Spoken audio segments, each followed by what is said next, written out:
Hello students, I am A K. Agarwal from Uttarakhand. आज की video में हम आपको measurement of large distances parallel method के बारे में एक्सप्लेन करेंगे।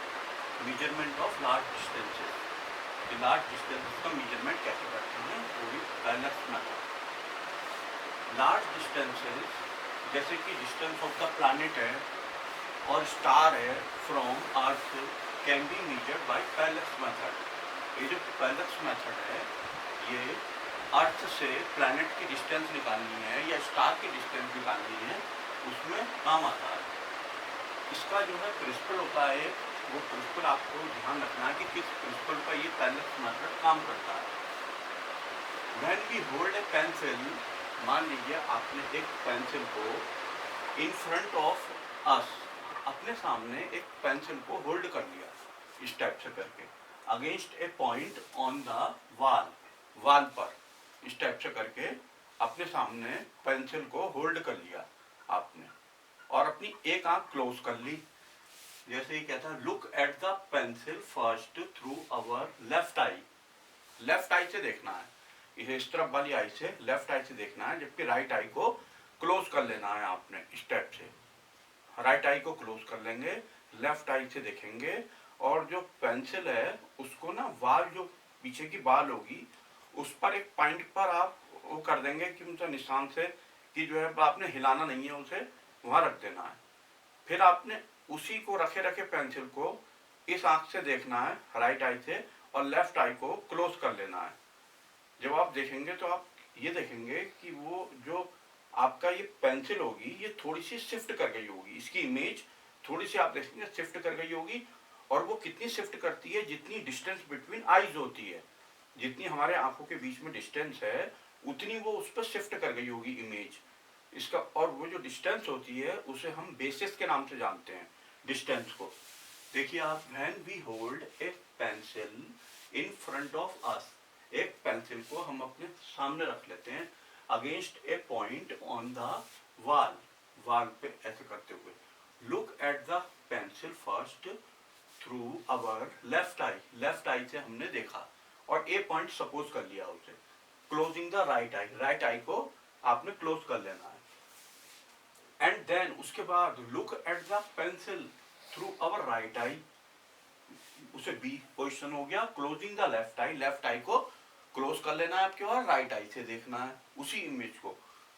तो जो शिफ्टिंग होगी, वी वुड नोटिस दैट, ये नोटिस करते हैं कि position of the pencil seems to change, वो चेंज हो जाती है, पेंसिल की पोजीशन चेंज हो जाती है with respect to the point on the wall पर जो पॉइंट था उसके रेस्पेक्ट में थोड़ी सी चेंज हो जाती है। दिस इज कॉल्ड पैरेलैक्स, यही पैरेलैक्स होता है।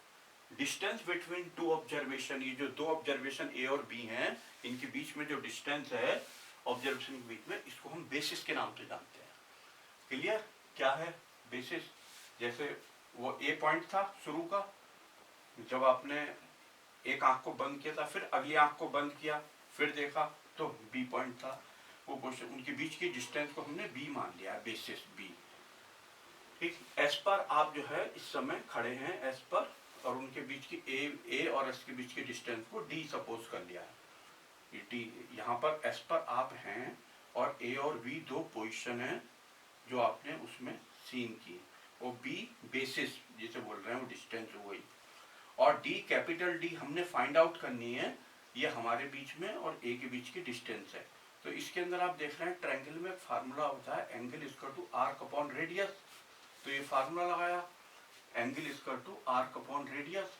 आर्क जो है यहाँ पे हमने बी ले लिया है, ये आर्क वैसे इस टाइप से होता है, इस टाइप से थोड़ा थोड़ा, लेकिन ये डिस्टेंस लगभग बराबर होती है। ठीक है, बी और ये डिस्टेंस, तो इसको हमने आर्क को सिंगल लेंथ इसके बराबर ही ले लिया है। तो ये बी हो गया आर अपॉन ये रेडियस डी हो गया, डी सपोज कर ले तो theta equal to B upon B. Theta जो है पैरेलल एंगल होता है। ठीक, by this formula we can calculate D, इससे हम डी निकाल सकते हैं। इस फार्मूले से कैपिटल डी हमने फाइंड आउट करनी है डिस्टेंस। अब क्या होता है कि ये तो इसका प्रिंसिपल हो गया, ये आपने ध्यान रखना है प्रिंसिपल। इस प्रिंसिपल को। अब इसका मेथड, ये जो मेथड होता है इसमें हमने क्या लिखना है, for the planets distance D. अब क्या होता है फॉर द प्लैनेट्स के लिए डिस्टेंस डी जो होती है विल बी वेरी लार्ज, बहुत लार्ज होगी ये डिस्टेंस। जब प्लैनेट को देखेंगे, आप यहाँ है मान लो यहाँ पर, और आपने प्लैनेट को सीन किया, ठीक, तो प्लैनेट तो बहुत डिस्टेंस पर होगा, तो जो डी डिस्टेंस होगी प्लैनेट के केस में, D will be very large, बहुत ज़्यादा होगी। सो theta will be very small, तो थीटा स्मॉल हो जाएगा।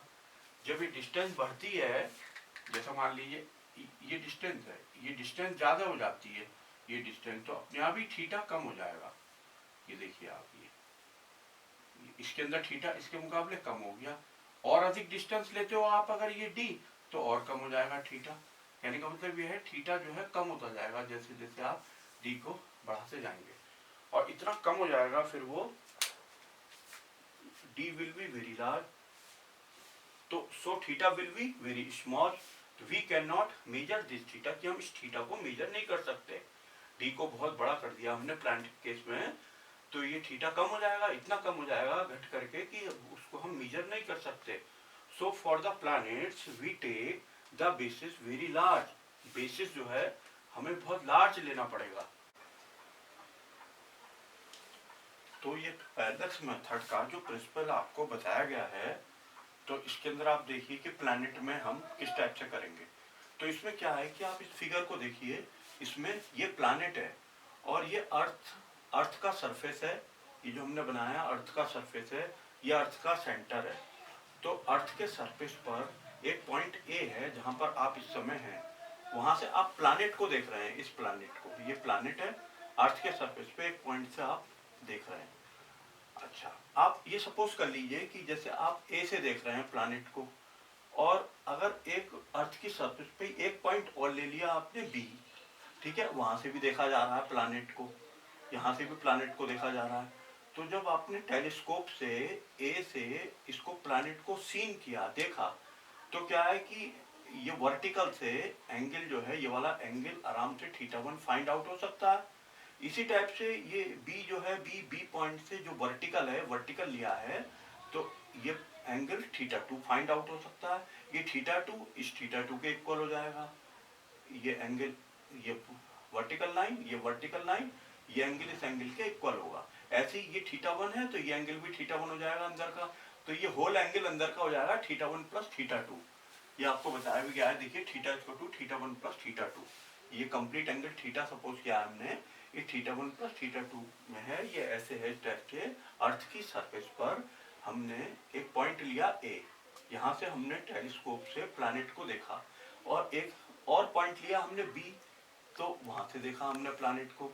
ये एंगल θ1 θ2 निकाल लिए, तो θ1 प्लस θ2 थीटा के इक्वल हो जाएगा। ये अर्थ की रेडियस है आर, सेंटर है अर्थ का, और ये रेडियस है, और ये अल्फा एंगल है। ये जो ए और बी है पॉइंट, ये सेंटर से अल्फा एंगल फॉर्म करते हैं, ये डिस्टेंस। अच्छा, अब आप देखिए इसमें क्या है कि we see the planet at two different time, दो डिफरेंट, हम इसमें ये हमने अभी भी आपको बताया कि हमने ए से देखा प्लैनेट को, बी से देखा। अब इसमें ऐसा नहीं करना है, आपने करना ये है कि ए लैब में ए पॉइंट से आपने प्लैनेट, तो आपने जैसे ए पॉइंट पर हमने करना क्या है, हमने जैसे अभी आपको बताया कि हमने जो है ए से ले लिया, प्लैनेट को सीन किया और एंगल देख लिया। आपने करना ये है, अब लैब में ए पॉइंट से ही जो है प्लैनेट को सीन किया और एंगल निकाल लिया θ1। फिर आप वहीं बैठे रहे लैब में, आपने दूसरी जगह से नहीं लेना है। आपने करना क्या है, लैब में बैठे बैठे कुछ देर बाद, जैसे आधे घंटे बाद, आपने आधे घंटे बाद फिर से सीन किया यहीं से।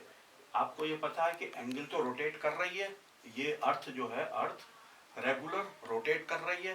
तो जब आप आधे घंटे बाद देखेंगे, तो आप ऑटोमेटिकली यहाँ नहीं होंगे, किसी और पॉइंट पर होंगे।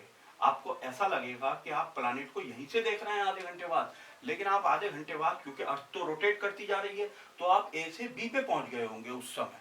आधे घंटे बाद या कितनी देर बाद भी आप बी पॉइंट पे पहुंच गए होंगे उस समय। और ये बी पॉइंट फाइंड आउट किया जा सकता है, क्योंकि अर्थ, अगर आप यहाँ हैं पूरा एक रोटेशन करती है, इस टाइप से घूमती है, तो रोटेट करती है 24 आवर में करती है, 24 आवर में पूरा रोटेशन कंप्लीट करती है।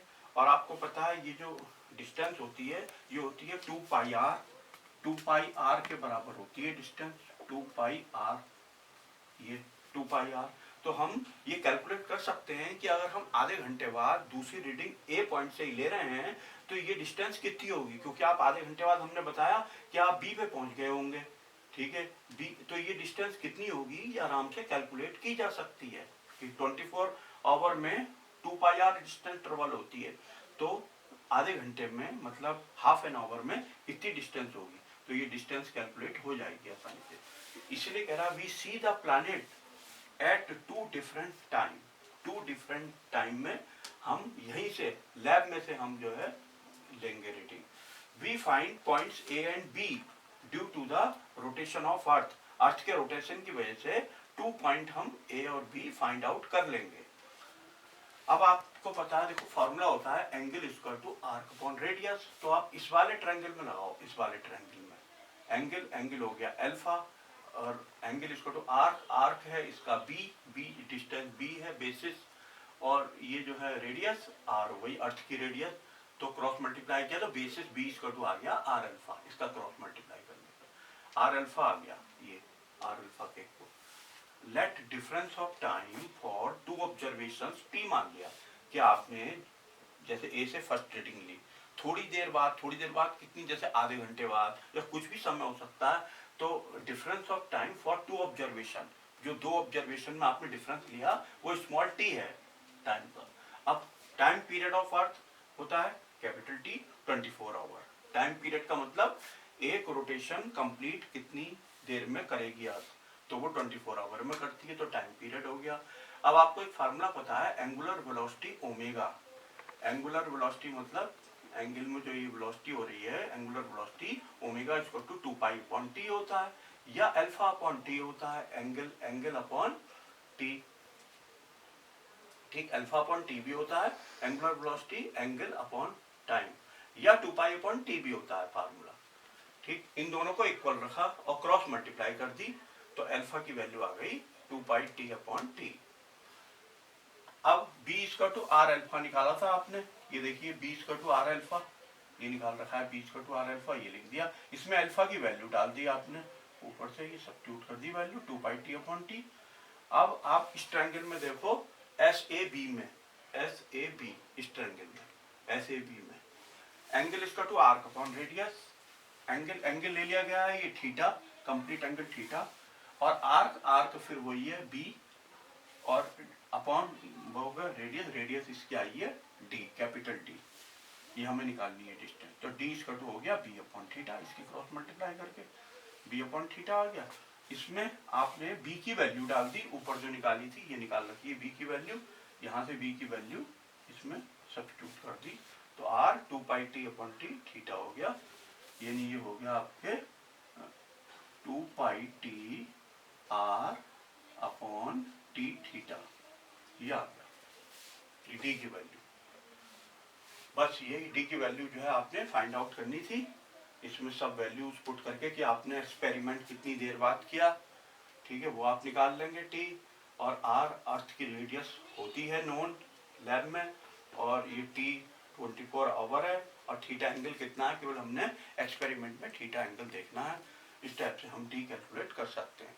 तो ये मेथड था पैरेलल मेथड। वीडियो अगर आपको पसंद आया हो तो इसे लाइक और सब्सक्राइब जरूर कीजिए। Thank you.